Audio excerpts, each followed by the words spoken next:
Hello दोस्तों, स्वागत है आप सभी का इस सेशन में। This session is part of a 10 minute a day series. यहाँ पर हम सीआईबी बीएफएम जो कंपोनेंट है सीआईबी एग्जाम का, उसका इम्पोर्टेंट जो topic advances that are allowed for NRIs, ठीक है, कौन से लोन्स एडवांसेस ये ले सकते हैं, इससे रिलेटेड डिस्कशन करेंगे। तो is this topic important for the exam? क्या क्वेश्चन इससे पूछा जा सकता है, किस टाइप का, वो सब हम इस पर्टिकुलर वीडियो में देखेंगे। तो स्टे ट्यून्ड। तो यहाँ पर एडवांसेस की बात करें तो yes, NRIs are allowed to take the loans जो भी उनके एनआरआई डिपॉजिट्स है इंडिया में, उसके बेसिस पर। तो लोन तो किसी डिपॉजिट के बेसिस पर मिलेगा, तो एनआरआई डिपॉजिट्स इंडिया में है तो उसके बेसिस पर ये लोन्स प्रोवाइड किए जा सकते हैं। साथ के साथ जो थर्ड पार्टी या अकाउंट होल्डर है, किसी को भी लोन दे सकता है, थर्ड पार्टी को भी ये जो है लोन मिल सकता है। अकाउंट है तो ठीक है, अकाउंट होल्डर को मिल जाएगा, और किसी और थर्ड पार्टी को भी लोन दिलवाना चाहते हैं, एनआरआई कोई ऐसा है तो उसको भी लोन प्रोवाइड कर दिया जाएगा। Is there any limit on the loan amount? No, there is no particular specific limit। और जो यूसेज है लोन का अमाउंट का, लेट्स से एनआरआई ने लोन लिया और इस मनी को जो है वो यूज करना चाहते हैं, तो वो कहाँ पर यूज कर सकते हैं? इंडिया में खाली यूज कर सकते हैं लोन अमाउंट का। Not to be used for relending, किसी और को फिर से लेंडिंग करने के लिए, किसी और को फिर से लोन देने के लिए पैसा नहीं यूज करना है। एग्रीकल्चर प्लांटेशन एक्टिविटीज के लिए नहीं, रियल एस्टेट के नहीं, या फिर कोई फॉरेक्स ट्रांसफर, यानी कि ये इंडिया में लोन लिया और उसको फॉरेक्स में कन्वर्ट करके किसी और एनआरआई को सेंड कर रहे हैं, तो वो चीजें नहीं करनी है लोन के मनी से। तो loan should be utilised in India, for that purpose only loan will be given.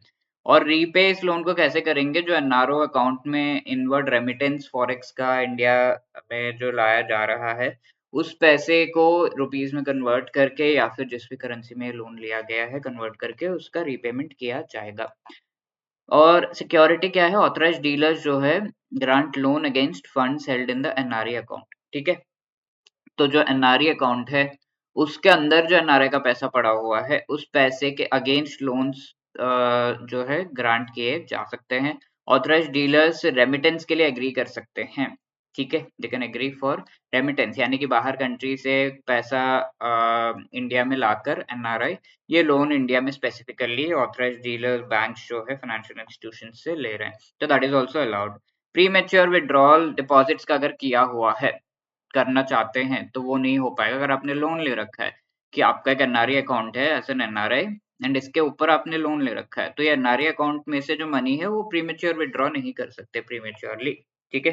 That is the thing. And loans outside India, authorised dealer का ब्रांच या करस्पॉन्डेंट इंडिया से बाहर है, तो they can also grant loan to that NRI उनके NRE FCNR account के basis पर, but not NRO account के बेसिस पर नहीं ग्रांट कर सकते। एनआरई एफसीएनआर अकाउंट के बेसिस पर ये लोन ग्रांट किया जा सकता है। NRO is the money that is coming into the account from the local Indian sources only, तो इसको अलाउ नहीं किया जाता है। बाहर कंट्री के सोर्सेज से जो मनी जा रहा है दैट इज अलाउड। तो यस, एनआरई एफसीएनआर अकाउंट के बेसिस पर you can take this particular loan as an NRI, ठीक है। तो ये सारे रूल्स एंड रेगुलेशंस है। Now this question which you need to answer in the comment section, which among the following statement is correct with respect to advances allowed for NRI? These are loans against NRI deposit to account holders. There is no limit on taking such loans. Proceeds can be used only in India. ठीक है, तो तीनों statement यहाँ पर सही है या गलत है? You have to find out and let me know the answer in the comment section. Lock in period with respect to investments of NRIs in residential property, कितना लॉक इन पीरियड है ये हमने पिछले सेशन में देखा था, ठीक है। तो रेजिडेंशियल प्रॉपर्टी जो इंडिया छोड़ने से पहले उन्होंने एक्वायर की उसमें 10 इयर्स का लॉक इन पीरियड है, so C is the right answer, okay.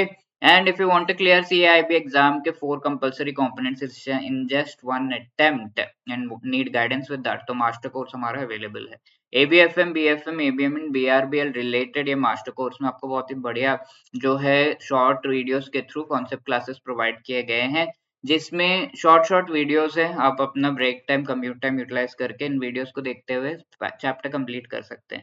Also there is this short notes and full जो है each and every chapter related short notes, each and every chapter related MCQs and full length mock test and live classes before the exam, so that आपका अच्छे से revision हो पाए। आपने सारा कुछ पढ़ लिया, कर लिया, बट एग्जाम से पहले एक बार रिवाइज करना जरूरी होता है, तो वो लाइव क्लासेस के थ्रू हम आपको रिवाइज करवाते हैं most important topics of this 4 components, ठीक है। CAIB 75 इज द कोड जिससे आपको 75% का डिस्काउंट मिल रहा है।